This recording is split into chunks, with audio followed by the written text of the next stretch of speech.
Selamat pagi sahabat Alkitab yang terkasih. Marilah kita mengawali hari ini dengan melakukan perenungan akan firman Tuhan. Bacaan Alkitab kita pada pagi hari ini berasal dari kitab Mazmur pasalnya yang ke-40, ayatnya yang ke-7 sampai ayatnya yang ke-12. Engkau tidak berkenan kepada korban sembelihan dan korban sajian, tetapi engkau telah membuka telingaku. Korban bakaran dan korban penghapus dosa tidak engkau tuntut. Lalu aku berkata, sungguh aku datang. Dalam gulungan kitab ada tertulis tentang aku.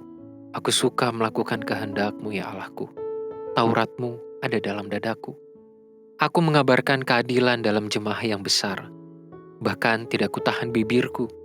Engkau juga yang tahu ya Tuhan. Keadilan tidaklah kusembunyikan dalam hatiku.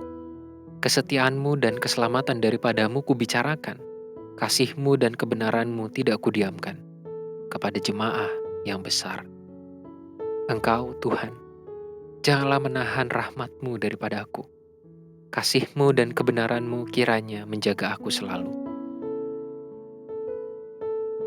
Persembahan menjadi salah satu elemen dari ibadah dan kehidupan iman Kristiani yang penting. Selain itu, ada lagi konsep persepuluhan yang juga konsisten diberlakukan dalam jalannya kehidupan bergereja di sebagian besar jemaat Kristen. Kita tidak akan terlalu banyak membahas persoalan teknis mengenai persembahan dan persepuluhan yang benar. Karena setiap gereja tentu memiliki landasan teologis dan tradisinya masing-masing terkait pelaksanaan kedua hal ini. Namun, melalui Mazmur pasal 40 ayat 7-12 ini, kita justru diajak untuk mengingat sebuah elemen dasar yang menentukan sebuah tindakan persembahan menjadi baik atau kurang baik. Pemazmur sedang menggugat formalitas persembahan dan kurban bakaran yang biasa dilakukan dalam tradisi bangsa Israel saat itu.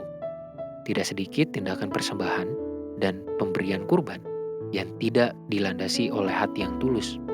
Seolah-olah memberikan persembahan maupun kurban bakaran sudah cukup di hadapan Tuhan. Padahal mereka dan juga mungkin kita melupakan pentingnya pembentukan serta kesiapan hati dalam memberikan persembahan kepada Tuhan. Itulah sebabnya di ayat 7 pemazmur menuliskan bahwa Tuhan tidak berkenan kepada korban sembelihan, korban sajian, dan korban penghapusan dosa. Hal ini bukan bermaksud untuk merendahkan nilai persembahan, melainkan pemazmur justru sedang memberikan pemaknaan yang utuh dari tindakan-tindakan tersebut. Oleh sebab itu, pada ayat 9, ia mengungkapkan kesenangan hati dalam melakukan kehendak Allah.